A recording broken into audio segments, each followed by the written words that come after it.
Cinta Bernoda Darah. Jilid 8 bagian 1. Pak Sintung mengangguk-angguk, lalu mulutnya diruncingkan dan terdengarlah desis yang makin lama makin tajam sehingga kembali Lin, seperti halnya ketika Hek Giamlo tadi memanggil Pak Sintung, merasa dadanya sesak.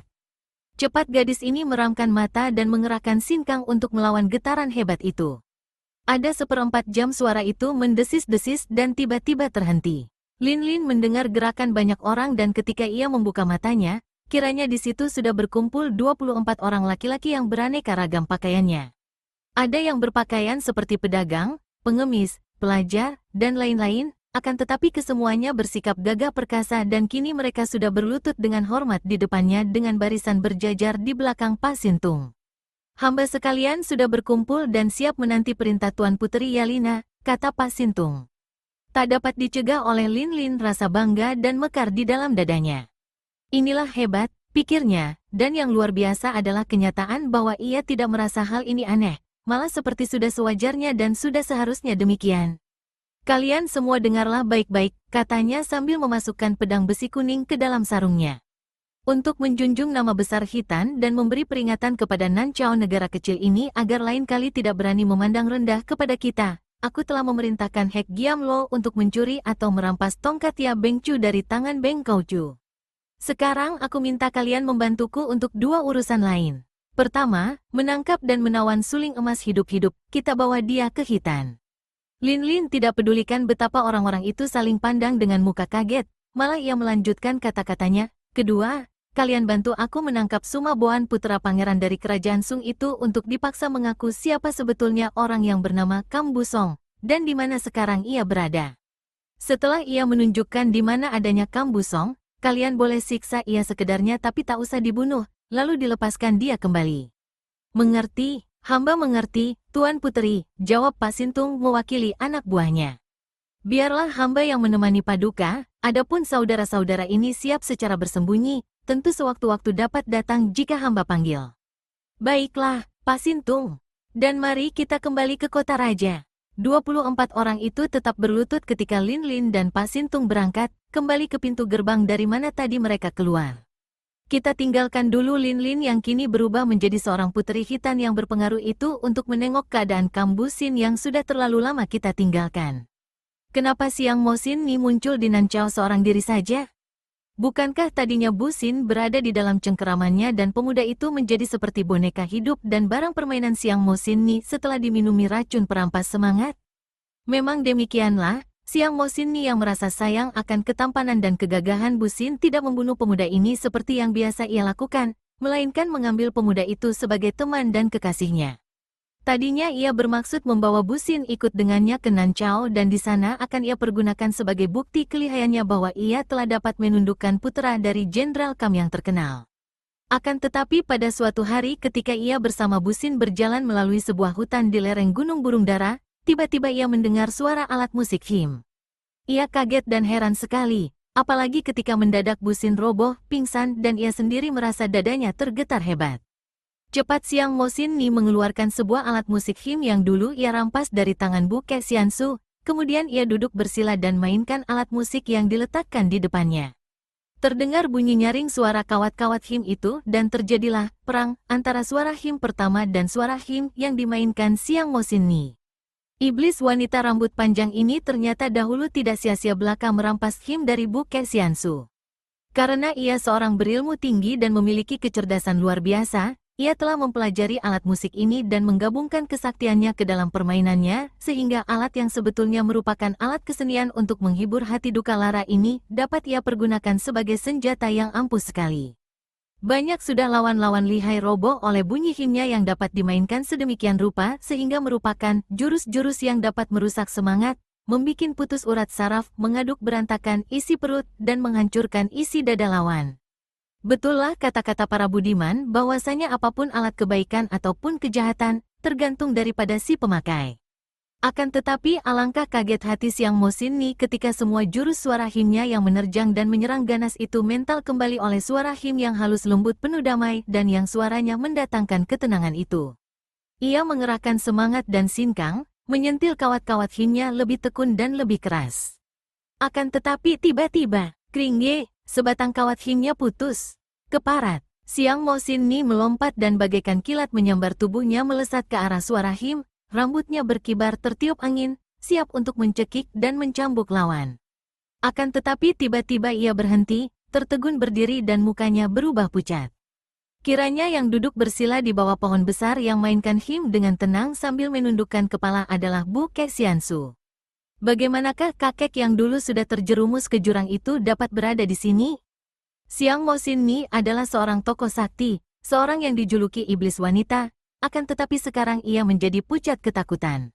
Kau, setan, teriaknya, membalikkan tubuh dan lari meninggalkan kakek itu, kembali menuju ke tempatnya tadi. Tangan kirinya menyambar alat himnya yang putus sehelai kawatnya, tangan kanan menyambar tubuh Bu Sin yang masih menggeletak pingsan. Akan tetapi tiba-tiba terdengar suara him yang melengking tinggi dan Siang Mo Sin Ni terjungkal seperti didorong tenaga mukjizat dari samping. Ia berteriak marah, menyimpan himnya, kemudian menubruk maju lagi untuk memondong tubuh Bu Sin. Untuk kedua kalinya terdengar suara him melengking dan kembali ia roboh terjengkang. Kurang ajar, Siang Mo Sin Ni berteriak lagi dengan marah. Kini ia meloncat bangun, rambutnya bergerak menyambar ke arah tubuh Bu Sin yang sudah bergerak-gerak siuman dari pingsannya. Kembali terdengar suara him dan kini amat nyaring. Rambut panjang yang sudah menyambar ke depan untuk merenggut tubuh Bu Sin itu tiba-tiba seperti tertiup angin keras, berkibar dan membalik menyerang muka Siang Mo Sin Ni sendiri. Wanita ini menjerit kaget, cepat meloncat ke belakang berjungkir balik beberapa kali, kemudian sambil mengeluarkan suara melengking setengah tertawa setengah menangis seperti kuntilanak kesiangan, ia lari meninggalkan tempat itu. Suara him berhenti dan tubuh kakek tua renta Bu Xiansu nampak mendatangi, kedua kakinya melangkah perlahan menghampiri Bu Sin. Sebuah alat musik him yang amat sederhana dan tua tersembul keluar dari balik punggungnya yang agak bongkok. Kemudian ia berdiri di dekat Bu Sin, memandang pemuda itu yang bergerak perlahan dan mulai bangkit. Kasihan, bibir itu berbisik, anak baik, putra seorang patriot ternama, begini nasibnya. Bu Sin menengok, sepasang matanya yang sayu memandang, tidak mengenal kakek itu. Mana dia? Bibirnya yang agak pucat bertanya, suaranya agak gemetar, mengandung takut dan mesra. Bu Xiansu menggeleng-geleng kepala.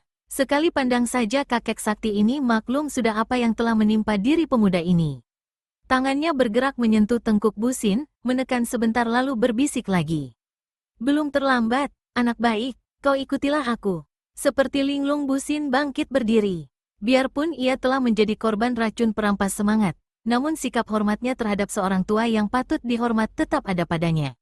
Ia segera mengangkat tangan dan membungkuk sambil bertanya, bolehkah saya bertanya siapakah Lo Qianwei yang mulia? Dan saya berada di mana? Apa yang telah terjadi? Ia mengerutkan keningnya, mengingat-ingat namun ia masih lupa segala. Sentuhan pada tengkuknya oleh Bu Xiansu tadi sudah banyak menolong, namun belum mampu menyembuhkannya sama sekali. Kau menjadi korban Siang Mo Sin Ni. Telanlah ini, kau akan dapat mengingat kembali. Kakek itu mengeluarkan sebutir obat bulat sebesar kacang tanah berwarna kuning. Bu Sin menerimanya dan menelannya, terasa amat pahit, akan tetapi ia tetap menelannya. Tiba-tiba kepalanya menjadi pening, perutnya terasa panas seperti terbakar dan pemuda ini terhuyung-huyung lalu jatuh terduduk. Kepalanya terasa berputaran sehingga ia menggunakan kedua tangan memegangi kepalanya, bibirnya mengeluh. Entah berapa lamanya ia dalam keadaan seperti ini ia sendiri tidak tahu. Tiba-tiba ia melompat bangun dan berseru, "Iblis betina, boleh kau bunuh aku, jangan harap aku sudi tunduk kepadamu." Akan tetapi terpaksa Bu Sin harus meramkan matanya karena kembali ia merasa pusing. Ketika ia membuka kedua matanya, ia melihat seorang kakek tua renta di depannya yang memandang dengan senyum penuh kesabaran. Teringatlah ia sekarang, kakek ini telah memberi obat kepadanya, dan dia tadinya menjadi tawanan Siang Mo Sin Ni, disiksa hampir mati. Serta-merta ia menjatuhkan diri berlutut, dapat menduga bahwa tentu kakek ini yang telah menolongnya dari tangan Siang Mo Sin Ni, sungguh pun ia tidak tahu bagaimana caranya. Lo Qianwei, Ticu mengerti bahwa Lo Qianwei menolong Ticu. Ticu sendiri tidak mengerti mengapa tubuh Ticu terasa sakit-sakit dan lemas, dan mengapa pula Lo Qianwei membawa Ticu ke tempat ini. Mohon petunjuk, orang muda, kau telah menjadi korban keganasan Siang Mo Sin Ni, kau diberi minum racun perampas semangat dan selama beberapa pekan kau menjadi barang permainannya. Baiknya di dalam sanubarimu sebelum kau minum racun kau telah mempunyai perasaan tidak suka dan membencinya, dan hatimu tidak dikotori nafsu, maka masih dapat tertolong. Hanya sinkang di dalam tubuh yang menjadi lemah. Orang muda, sekarang katakan, apakah cita-cita yang terkandung dalam hatimu? Bu Xin diam-diam terkejut sekali mendengar bahwa dia telah menjadi korban Siang Mo Xin Ni. Ia dapat menduga apa artinya menjadi permainannya, dan ia merasa malu, juga gemas terhadap iblis wanita itu. Lo Qianwei, mohon Lo Qianwei sudi menolong Ticu. Ticu telah terpisah dari dua orang adik Ticu yang masih belum Ticu ketahui bagaimana nasibnya. Ticu masih belum dapat menemukan musuh besar yang telah membunuh ayah bunda Ticu. Ticu juga masih belum berhasil mencari kakak Ticu untuk memenuhi pesan ayah. Sekarang ditambah lagi dengan perbuatan Siang Mo Xin Ni si iblis betina yang harus Ticu balas. Akan tetapi Ticu yang begini lemah dan bodoh, bagaimana akan dapat memenuhi tugas itu semua? Mohon Lo Qianwei sudi menolong. Kakek itu menarik napas panjang.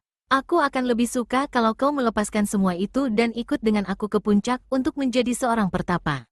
Akan tetapi hal demikian tak dapat dipaksa, harus keluar dari dalam sanubari sendiri.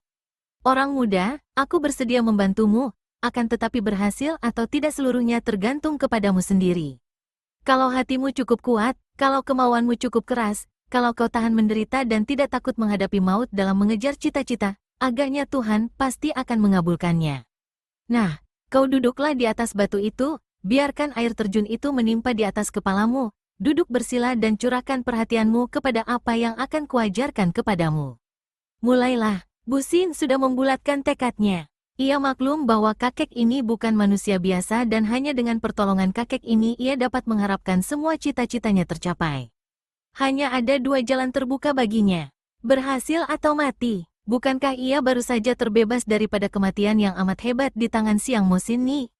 Apa artinya lagi kematian baginya? Tanpa ragu-ragu ia lalu melompat ke atas batu besar yang tengahnya menjadi berlobang karena terus-menerus ditimpa air terjun. Lalu ia duduk bersila, menyatukan panca indera dan membuka telinganya untuk mendengarkan.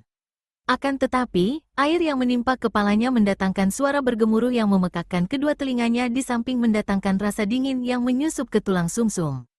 Mula-mula memang terasa segar dan enak, akan tetapi lambat laun rasa dingin hampir tak tertahankan lagi, kepalanya terasa sakit seperti ditimpa palu godam ratusan kati beratnya. Bu Xin meramkan matanya, wajahnya pucat sekali dan hampir ia tidak kuat menahan, tubuhnya sudah bergoncang.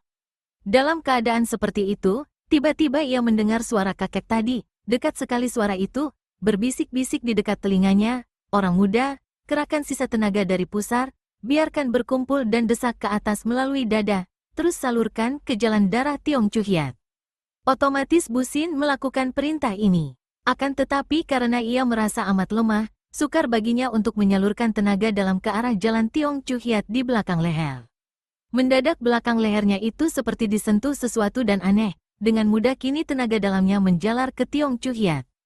Girang hatinya karena kakek sakti itu membantunya. Lindungi Tiong Chu Hiat dengan sisa sinkang itu agar kuat menahan serangan air.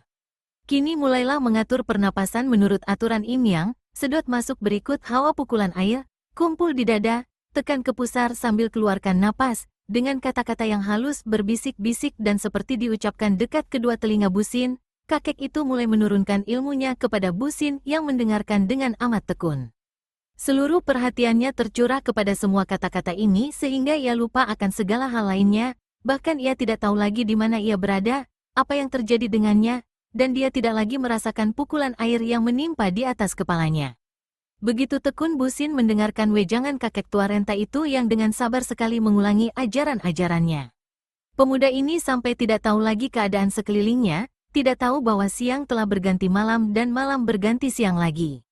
Tidak tahu bahwa kakek itu sudah tidak membisikkan pelajaran-pelajaran lagi, akan tetapi bahwa yang didengarnya sekarang hanyalah gema suara kakek itu yang seakan-akan masih terus berbisik-bisik di dekat telinganya mengulang pelajaran gaib tentang Siulian dan membentuk sinkang di tubuh, pelajaran yang sudah dihafalnya benar-benar.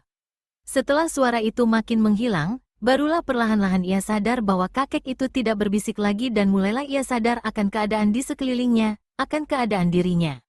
Akan tetapi, begitu panca inderanya buyar, hampir ia terjungkal karena kepalanya serasa pecah dan air yang menimpa kepalanya serasa bukan air lagi melainkan ratusan ribu batang jarum-jarum yang runcing. Cepat ia mengerahkan hawa dalam tubuh seperti tadi sebelum buyar dan lenyaplah rasa sakit di kepalanya. Akan tetapi kini rasa dingin yang amat hebat menyusup ke dalam tubuhnya. Ia menggigil kedinginan, giginya sampai berbunyi, perutnya serasa kaku dan mengkal. Cepat ia mengingat isi pelajarannya itu, karena itu ia berhasil mengatasi serangan hawa dingin. Akan tetapi karena ia belum pandai benar menjalankan ilmu itu, hawa dingin segera terganti hawa panas yang amat luar biasa. Dadanya serasa sesak, sukar bernapas, perutnya seperti dibakar api neraka, telinganya terngiang-ngiang dan kepalanya serasa hampir meledak. Kembali dengan mengingat pelajaran tadi, ia berhasil menundukkan rasa panas ini. Bu Xin dengan kebulatan tekad yang luar biasa, terus melatih diri dengan ilmu yang ia terima dari kakek sakti. Entah berapa kali cuaca di balik pelupuk matanya menjadi gelap pekat dan terang kembali, ia tidak ingat lagi, juga tidak memperhatikan. Makin lama ia merasa tubuhnya makin nyaman dan ringan, ingatannya menjadi terang, dadanya lapang dan ia merasa bahwa tenaga di dalam tubuhnya pulih kembali, malah kini lebih kuat daripada biasa. Yang terasa olehnya hanya kelemahan karena terlalu lama tidak mengisi perutnya, kelemahan yang wajar. Karena khawatir kalau kelemahan ini akan membuatnya tidak kuat menahan, beberapa kali Bu Xin membuka mulutnya dan menerima percikan air memasuki mulutnya untuk diminum. Akan tetapi kebutuhan jasmaninya tidak dapat hanya ditutup oleh air tawar itu. Akhirnya ia membuka mata. Dari balik air yang muncrat setelah menyiram kepalanya, ia memandang. Tidak tampak bayangan kakek tua. Hati-hati ia membuka lipatan tangan dan kakinya. Kini tubuhnya gemetar, bukan main lemah dan lunglai tubuhnya akibat perut kosong berhari-hari. Baru kini terasa hebatnya badan menanggung kelaparan. Hampir saja ia dibuai oleh kelemahannya dan kalau ia tidak cepat-cepat membuang diri ke kanan lalu merangkak turun dari atas batu, kiranya ada bahayanya ia terjungkal ke kiri atau ke depan, ke dalam air. Bu Xin bangkit berdiri dengan kedua kaki gemetar. Ia mengingat-ingat, memandang ke arah air terjun yang kini kembali menimpa batu yang tadi menjadi tempat duduknya. Mimpikah ia? Di mana adanya kakek itu? Tidak, ia tidak mimpi, pikirannya terang sekali. Ia ingat semuanya, ingat bahwa ia tadinya menjadi tawanan Siang Mo Xin Ni, dan menurut kakek sakti itu, ia minum racun perampas semangat dan dijadikan permainan oleh si iblis betina. Untung ada kakek sakti itu yang menolongnya. Kemudian kakek sakti itu yang menurunkan ilmu siulian yang ajaib sehingga ia tahan bersemedi di bawah air terjun sampai berhari-hari lamanya. Entah berapa hari, ia tidak dapat menghitungnya karena ia tekun dalam bersemedi sambil mencurahkan segala daya ingatannya untuk menghafal dan melatih diri dengan ilmu itu. Tak perlu bersusah payah mencari kakek itu, pasti tidak akan dapat bertemu. Sayang ia tidak tahu nama kakek itu.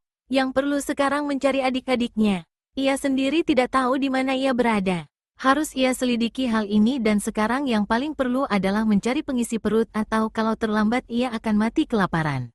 Hutan di depan itu penuh pohon, tentu ada bahan pengisi perut, buah-buahan, binatang hutan, atau setidaknya tentu ada daun-daun muda.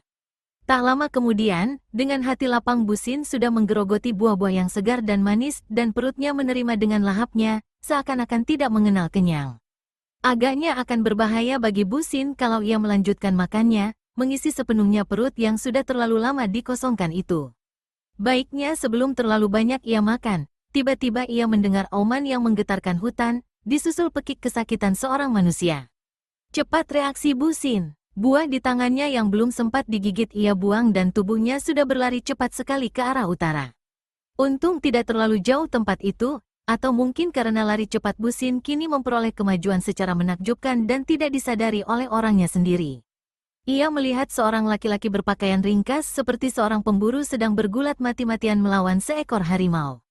Bukan bergulat dalam perkelahian lagi namanya, melainkan bergulat untuk memperpanjang hidupnya atau lebih tepat, untuk menahan mulut yang penuh taring meruncing itu merobek tubuhnya. Darah sudah memenuhi sekitar dada, pundak dan kedua lengan. Namun pemburu itu dengan kedua tangannya mati-matian mendorong moncong harimau. Perlawanan yang sia-sia. Melihat sebatang tombak masih menancap di perut harimau, tahulah Bu Xin bahwa pemburu itu kurang tepat menombak harimau sehingga binatang itu tidak roboh. Sebaliknya sempat menubruk dan agaknya si pemburulah yang akan tewas terlebih dahulu kalau ia tidak segera turun tangan. Bu Xin lompat mendekat, tangannya diayun dan krakek, tubuh harimau terguling, kepalanya pecah. Laki-laki itu merangkak keluar dari bawah perut harimau, terbelalak keheranan. Juga Busin berdiri terbelalak keheranan. Bagaimana mungkin dengan sekali pukul saja ia berhasil membunuh seekor harimau besar? Bukan hanya membunuh, lebih tak masuk di akal lagi, memecahkan kepalanya. Tiba-tiba pemuda ini menjatuhkan diri berlutut, menumbuk-numbukkan dahinya pada tanah sambil berkata berulang-ulang. Lo Qianwei, beribu terima kasih atas kurnia Lo Qianwei. Si pemburu yang sudah bangkit duduk makin melebarkan mata dan mulutnya. Akhirnya ia mengeluh dan roboh pingsan. Ia banyak kehilangan darah, lalu melihat munculnya seorang pemuda yang sekali pukul memecahkan kepala harimau, ditambah lagi melihat pemuda penolongnya itu tiba-tiba berlutut dan seakan-akan menghaturkan terima kasih kepadanya, atau kepada bangkai harimau. Hal ini terlalu banyak baginya, terlalu hebat, tak tertahankan sehingga ia roboh pingsan. Busin baru sadar akan terluapnya kegembiraan dan rasa syukurnya ketika mendengar pemburu itu mengeluh dan melihatnya roboh pingsan. Cepat ia bangkit dan menghampiri. Tidak hebat luka-luka itu, hanya di pundak kanan yang agak besar, akan tetapi darah keluar terlalu banyak. Busin cepat merobek baju pemburu itu untuk membalut luka di pundak dan menotok jalan darah. Kemudian mencari air menyiram muka pemburu itu yang segera siuman kembali, menggosok-gosok mata sambil bangkit duduk. Saat pandang matanya bertemu dengan bangkai harimau, ia bergidik dan menoleh memandang Busin, matanya terbelalak dan agaknya ia akan roboh pingsan lagi kalau saja Busin tidak segera memegang pundaknya dan berkata, "Tidak ada bahaya lagi, sahabat. Tenanglah, harimau itu sudah mati. Kau, manusiakah kau?"